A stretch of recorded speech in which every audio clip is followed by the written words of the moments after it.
Bien, si tienen sus Biblias, vayan conmigo al capítulo 9 de Hechos, donde el título del mensaje es Dios puede salvar a cualquiera. Dios puede salvar a cualquiera. ¿No son buenas noticias? Eso es tan bueno como que Dios sana, ¿verdad? Él puede salvar a cualquiera.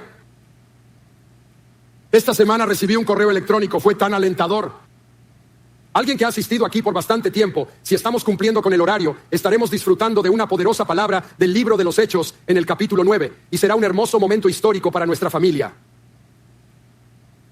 Hace 21 años,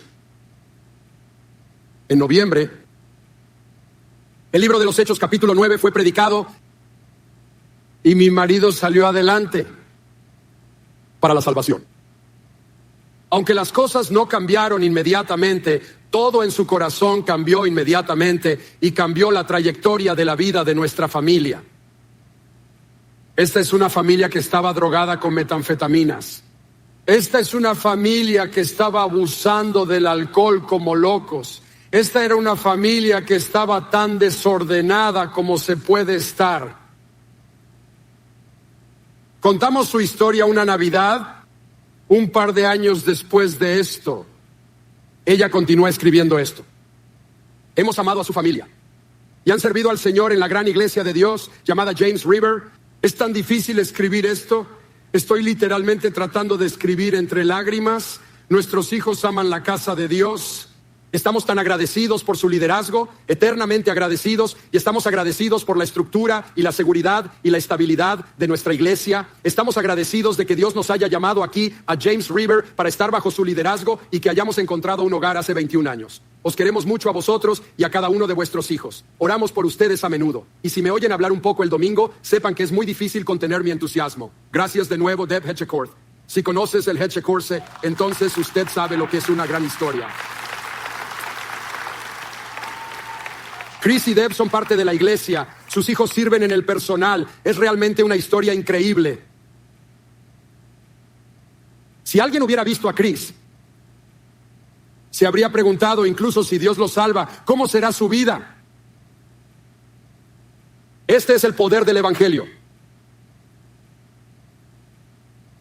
Puede salvar a cualquiera. Puede cambiar a cualquiera. Puede tomar a alguien cuya mente ha sido frita por las drogas y sanarlo y cambiarlos. Tienen un ministerio increíble para la gente en esta iglesia y en esta comunidad. Cuando llegamos a Hechos capítulo 9, llegamos a una muy poderosa, muy increíble historia que nos muestra la verdad de que Dios puede salvar a cualquiera. La última vez vimos en la historia del eunuco etíope que Dios salva a la gente que está buscando. Él salva a las personas que parecen estar listas o interesadas. Pero para que no pensemos que de alguna manera nuestros esfuerzos de evangelización y nuestras oraciones deberían estar más enfocados en las personas que pensamos que podrían estar interesadas, el Espíritu Santo nos cuenta la historia de un hombre que si lo hubiéramos visto, hubiéramos pensado, ni en 1,000,000 de años querría escuchar el evangelio. Dios puede salvar a cualquiera. Él salva a personas que lo buscan y a personas que no lo buscan en ninguna parte. Él salva a la gente que está interesada en Él y salva a la gente que lo odia.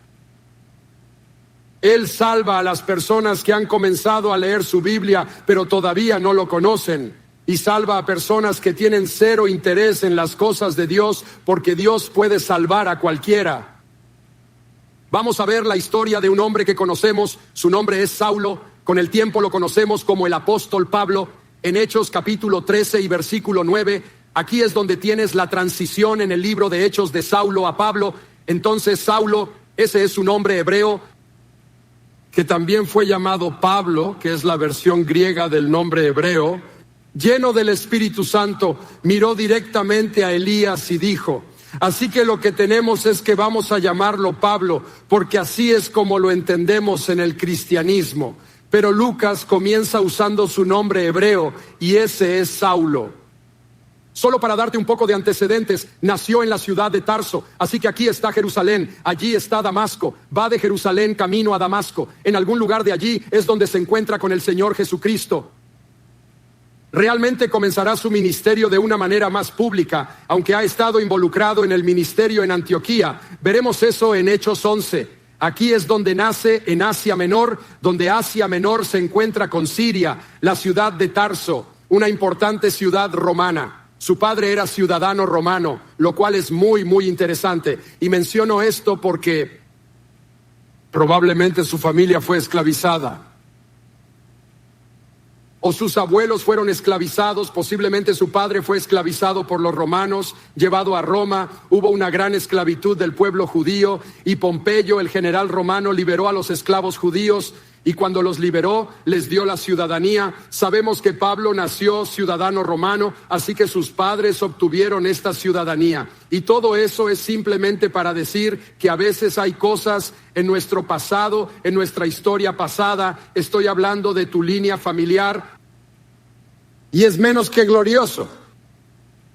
Tal vez sea un capítulo desgarrador.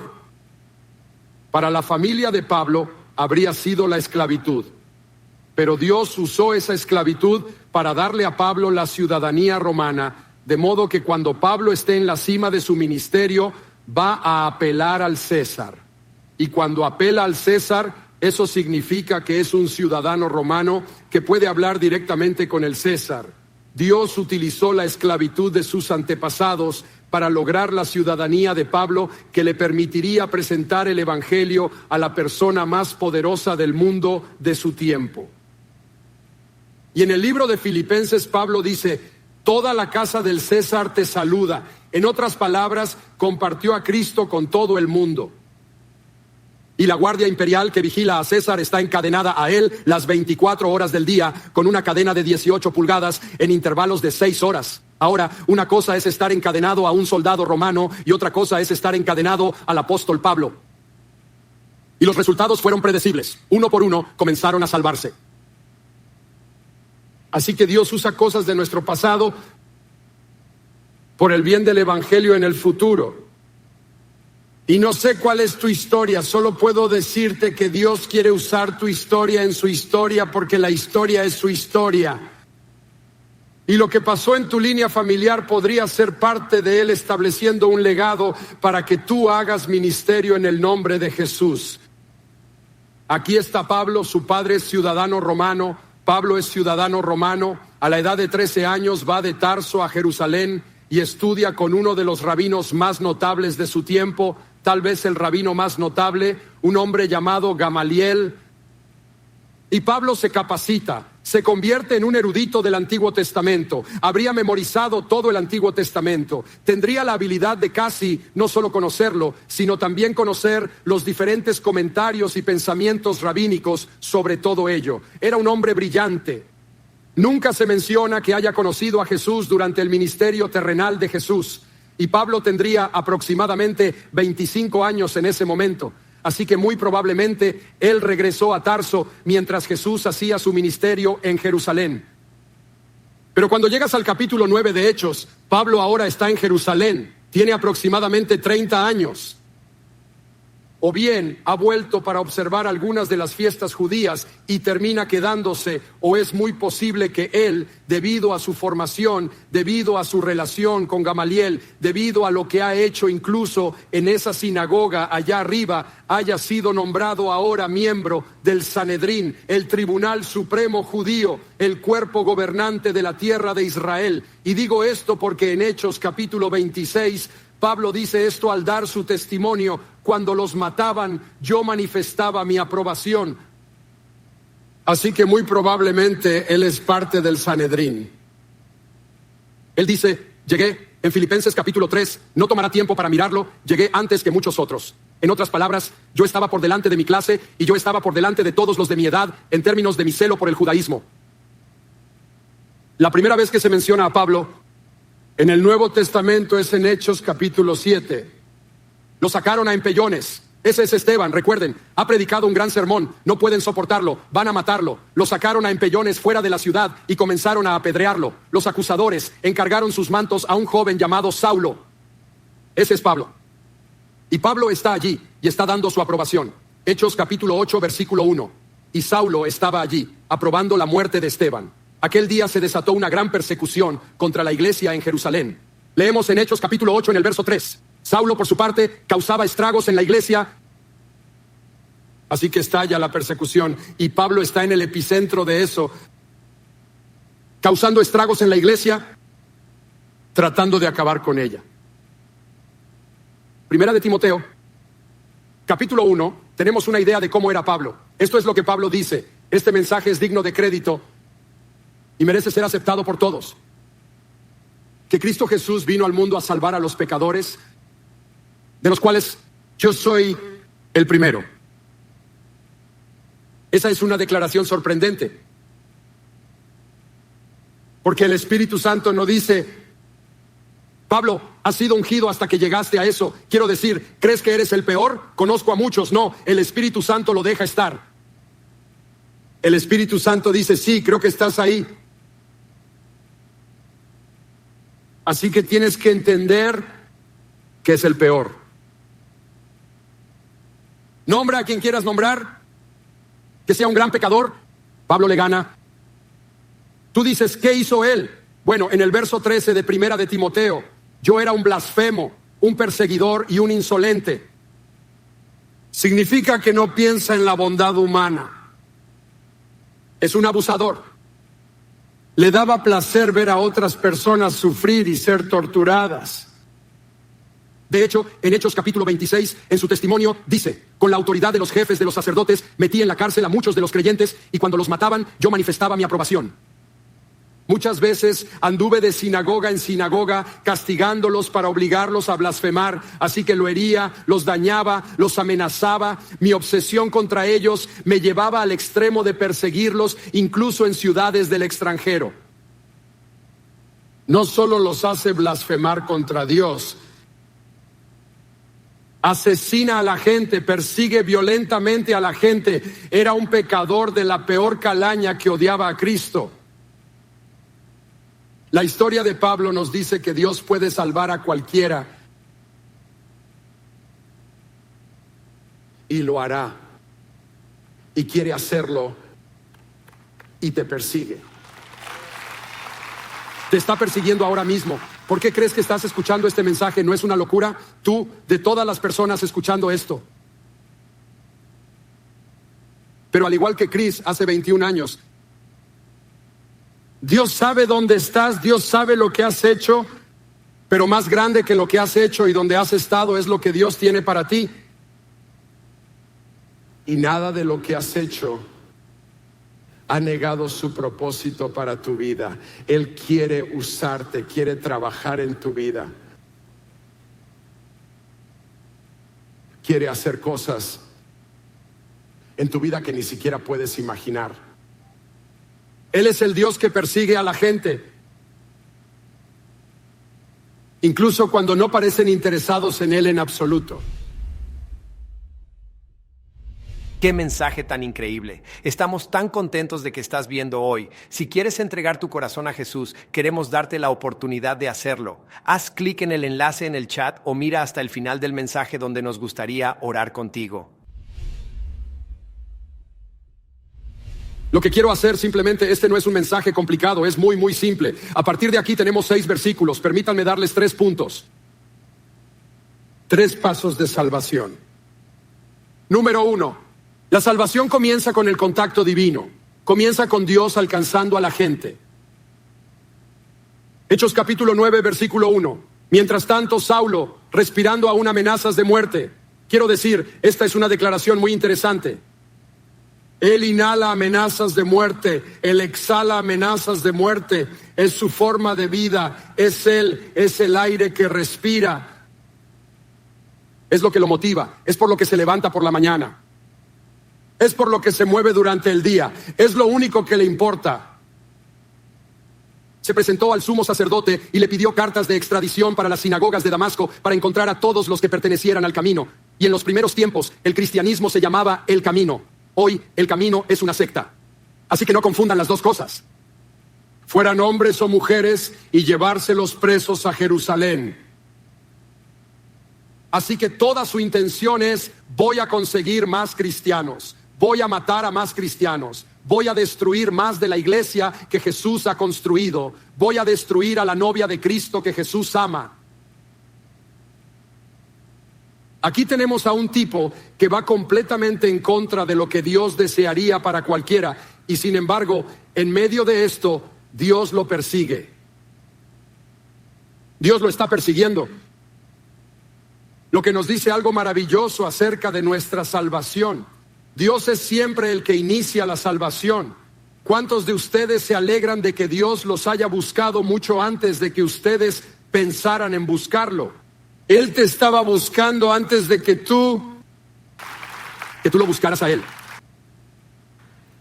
Él te ama tanto. No todos verán una visión celestial como Saulo. No todo el mundo oirá una voz, pero Dios llega a cada persona. Y el hecho de que estés oyendo este mensaje hoy significa que Dios te ama tanto que te está alcanzando. Donde quiera que estés, no importa lo que hayas hecho, no importa dónde hayas estado, Él te ama. Puede que le hayas dicho que no miles de veces, pero te ama.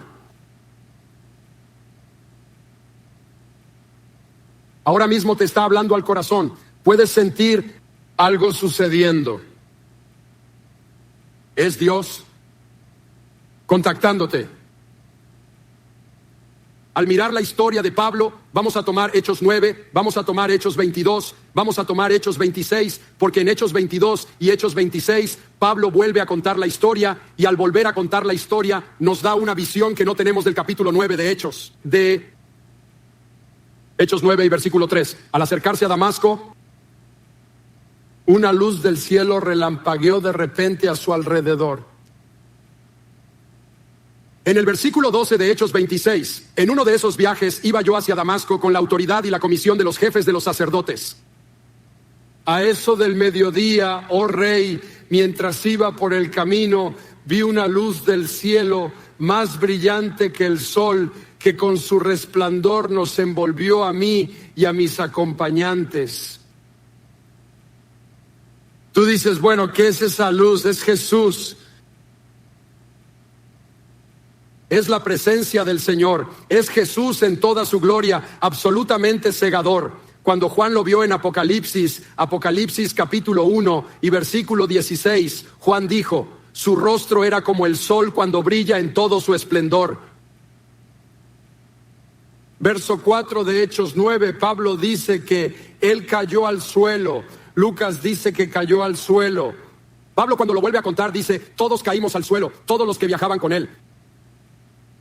La luz desciende, la presencia de Dios está allí, todos caen al suelo. Es como el huerto de Getsemaní, cuando Jesús dice, ¿a quién buscáis? Y los soldados romanos dicen, buscamos a Jesús de Nazaret. Él dice, yo soy, y 600 soldados romanos se tiran al suelo. Es una respuesta apropiada a la presencia del Señor. Otra vez Juan dice en Apocalipsis 1 y verso 17, al verlo caí a sus pies como muerto, me desmayé. Aquí está Pablo, él dice, Lucas dice, él cayó al suelo y oyó una voz que le decía, Saulo, Saulo, ¿por qué me persigues?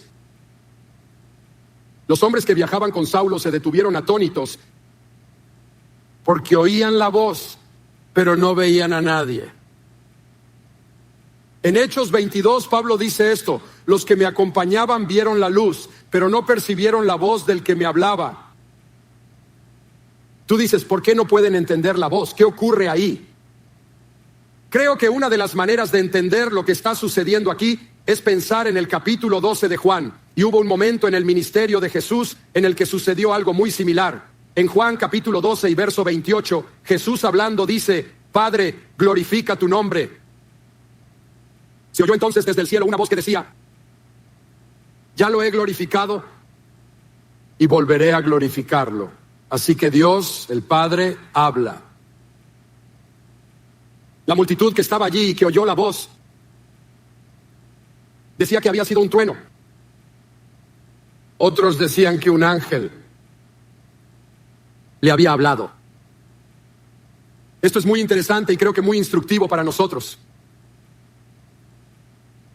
Jesús dice, glorifica tu nombre. Dios responde hablando y la gente reconoce haberlo oído, pero ninguno de ellos es lo suficientemente consciente espiritualmente para saber lo que era.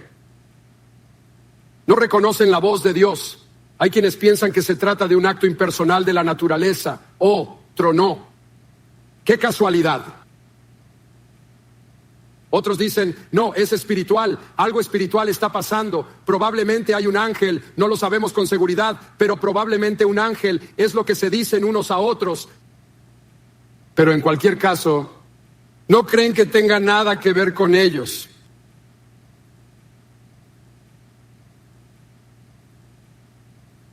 Escuchen, cuando Dios visita a su pueblo, vamos a aplicarlo a donde estamos ahora. Y Dios está sanando. ¿Cuál es tu respuesta? ¡Qué coincidencia! Me pregunto si realmente es verdad. Me pregunto si eso realmente sucedió. Nunca me ha pasado. Sabes, creo que muchas de estas personas, ya sabes, señoras, la culebrilla mejora, te mejoras de la culebrilla. Creo que están llamando milagro a una coincidencia. Sí, fue solo un trueno. Y luego otras personas están diciendo, sí, Dios cura a algunas personas, pero no crees que tenga ninguna relación con tu vida o algún significado para tu vida y estás completamente equivocado, te lo has perdido completamente. Porque si Dios está trabajando en una situación, entonces está trabajando en esta situación para mostrarte su poder, para declararte su gloria, para que puedas glorificarlo y que habiendo visto lo que ha hecho, lo apliquemos a nuestro corazón y la aplicación es múltiple. Por un lado, debería edificar tu fe para creer que hay un Dios que sana y que ahora mismo lo estamos viendo. Por otro lado, debería decir, Señor, hay algo en mi vida que no sea lo que debería ser y que me impida ser un canal, un conducto de tu poder en las vidas de las personas que te necesitan desesperadamente. Dios, ¿soy demasiado indiferente en este momento? ¿Estoy demasiado aletargado espiritualmente para entrar realmente en el momento de lo que estás haciendo? Dios, ¿me importa siquiera? ¿O soy el crítico de sillón que dice, sí, he visto a Dios curar?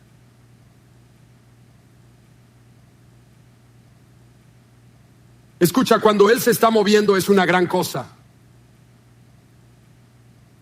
Se perdieron al Hijo de Dios. Se lo perdieron. Dios en carne y hueso justo ahí, inadvertido. El Padre habla, no puedo oírte. Creo que es un trueno, tal vez un ángel. No sé, ¿qué hay para comer? Escucha, tenemos que tener cuidado con lo que hacemos con el movimiento de Dios en medio de nosotros. La salvación comienza con el contacto. Número 2. La salvación trae convicción divina. Donde hay salvación, hay convicción de pecado. Observa esto, versículo 4. Él cayó al suelo y oyó una voz que le decía, Saulo, Saulo, ¿por qué me persigues? En Hechos 26, versículo 14, Pablo dice, todos, es decir, él y sus acompañantes, caímos al suelo y escuché una voz que me decía en arameo, Saulo, Saulo, ¿por qué me persigues? El arameo sería la lengua común de la época hablada en la tierra de Israel. En los círculos religiosos se hablaría hebreo, en los círculos seculares se hablaría griego, pero entre el pueblo judío Jesús hablaba arameo. Saulo, Saulo, ¿por qué me persigues? Dura cosa te es dar coces contra el aguijón. Tú dirás, ¿qué es un aguijón? Bueno, un aguijón era un palo largo con un objeto afilado en la punta y se usaba para dirigir a los bueyes. Y lo que hacías era que si querías que los bueyes avanzaran o dejaran de hacer lo que estaban haciendo, les dabas una especie de palmada en la piel y eso los movía, los incitaba a avanzar. Podía ser doloroso para el buey, dependiendo de la fuerza con que se usara.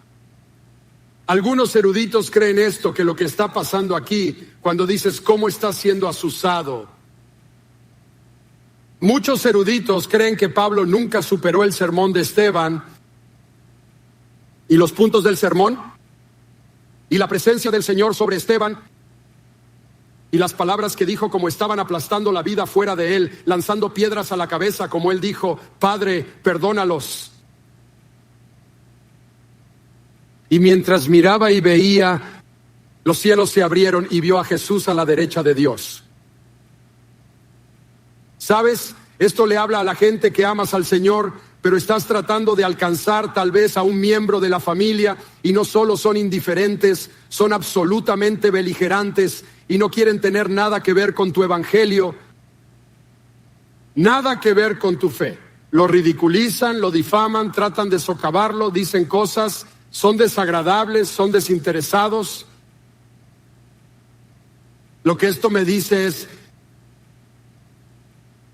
que no pueden huir de las palabras que has dicho y no pueden huir de la presencia de Dios que han sentido en tu vida.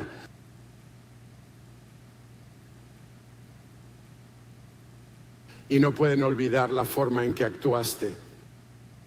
Cuando estabas bajo presión y había una gracia en tu vida y una gentileza y un quebrantamiento y un perdón. Y pensaste que se les había pasado por alto y esto me dice que no. Que en los momentos en que no puedes verlo, están trabajando en ello en su mente, tratando de entenderlo. Les remuerde la conciencia, tú creías que no la tenían enterrada. Sigue volviendo a ellos, sigue persiguiéndolos, sigue trabajando en ellos. Para Pablo lo está destrozando. Él está tratando tan duro en su situación de servir a Dios con un montón de reglas, pero no es real y no está funcionando. Y él sabe que hay algo en su vida que él no tiene, que ellos sí. Y todo eso se llama convicción. Antes de que Dios traiga a alguien a la salvación, hay convicción. El Espíritu Santo viene a convencer a la gente de pecado, que lo necesitas, que no eres suficiente por ti mismo, que hay algo que falta en tu vida. Tal vez por eso, para algunos de ustedes se ponen muy tensos realmente cuando alguien está tratando de compartir a Cristo. ¿Eres cristiano? ¿Eres como... ¿Podrían dejar de hablar de eso? ¿Te molesta? ¿No te sientes cómodo hablando de cosas espirituales? Porque cada vez que la gente habla de cosas espirituales, sientes esta punzada de convicción, escuchas y no te sientes cómodo hablando de cosas espirituales y disfrutando del Señor y estando en su presencia y teniendo a alguien orando a tu alrededor. Si todo eso te incomoda, es porque hay una convicción del Espíritu Santo en tu vida, porque no conoces a Dios. Tal vez pensaste que sí, Pablo pensó que sí, pero no es así. Número 3. La salvación se basa en la conversión divina. Versículo 5. ¿Quién eres, Señor?, preguntó Saulo. Yo soy Jesús, a quien tú persigues, contestó la voz. Ahora levántate, entra en la ciudad y se te dirá lo que debes hacer. Y en algún lugar en los espacios en blanco, entre el versículo 5 y el versículo 6, Pablo se salva. Te darías cuenta, reconoce quién es Jesús, que está vivo, lo que significa que ha resucitado de entre los muertos, que es Dios y que está a cargo. ¿Quién eres, Señor? Y entonces Jesús dice, está bien, si yo soy el Señor, ahora te levantas y vas a hacer lo que yo te diga que hagas. Eso es conversión. Tú dices, ¿cómo lo sabes? Bueno, mira esto en Hechos 22. ¿Quién eres, Señor?, pregunté. Y la voz contestó, yo soy Jesús de Nazaret, a quien tú persigues. Yo pregunté, ¿qué debo hacer, Señor? Y el Señor me dijo, levántate y entra en Damasco. Allí se te dirá todo lo que debes hacer. Llama a Jesús Señor y hace lo que Jesús le dice que haga. La salvación se evidencia en una cosa, principalmente la obediencia. Si una persona dice que cree en Jesús, pero luego no hace lo que Jesús dice, ¿será salva? Y algunos de ustedes quieren decir que tal vez, pero la respuesta es no. Jesús dijo, Lucas 6:46, ¿por qué me llaman ustedes Señor, Señor y no hacen lo que les digo? Porque no tiene sentido llamarme Señor si no vas a hacer lo que te pido, no soy tu Señor.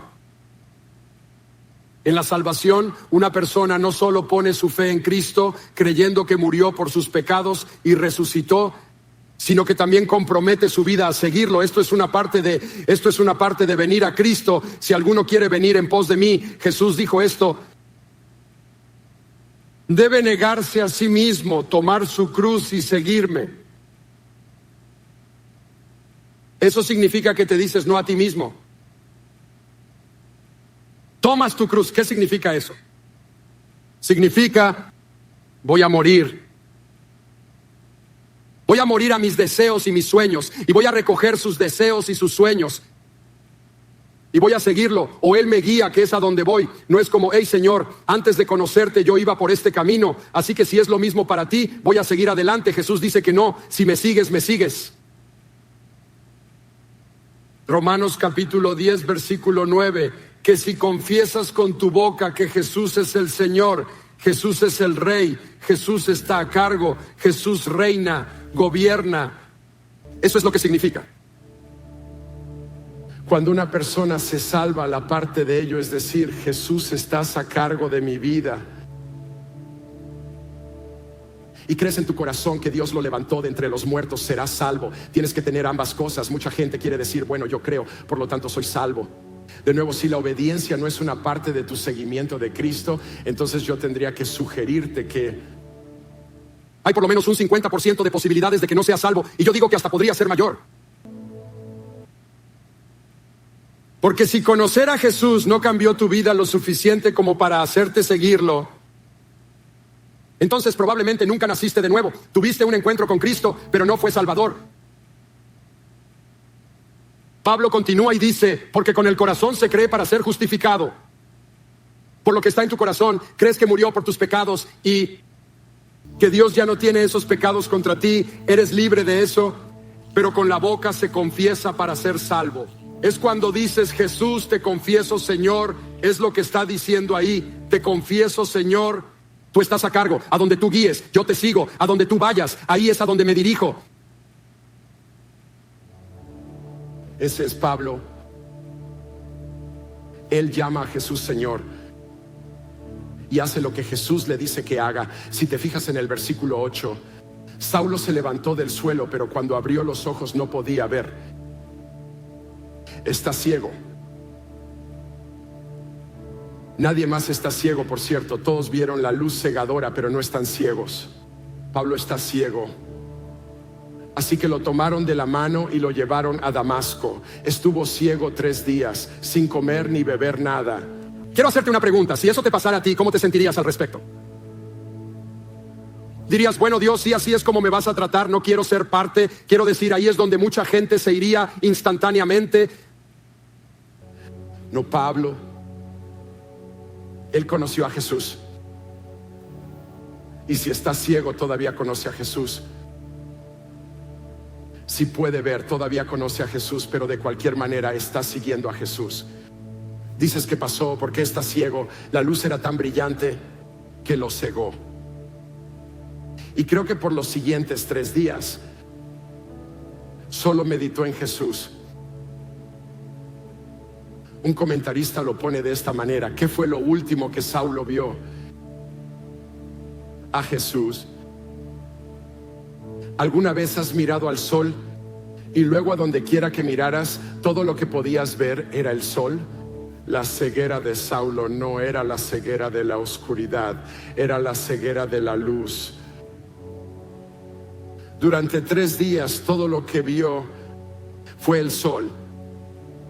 No podía deshacerse de la visión de Jesús, así que pasó los 3 días familiarizándose con Jesús.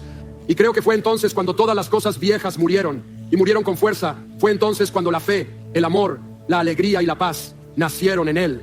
¡Qué conversión!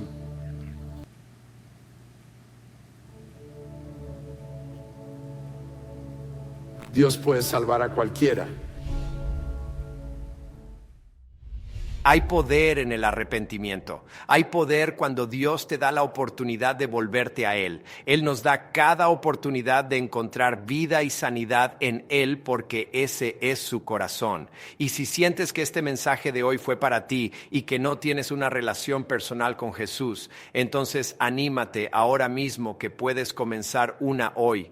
Solo ora esta oración conmigo. Di esto, querido Jesús, reconozco que soy un pecador necesitado de tu gracia.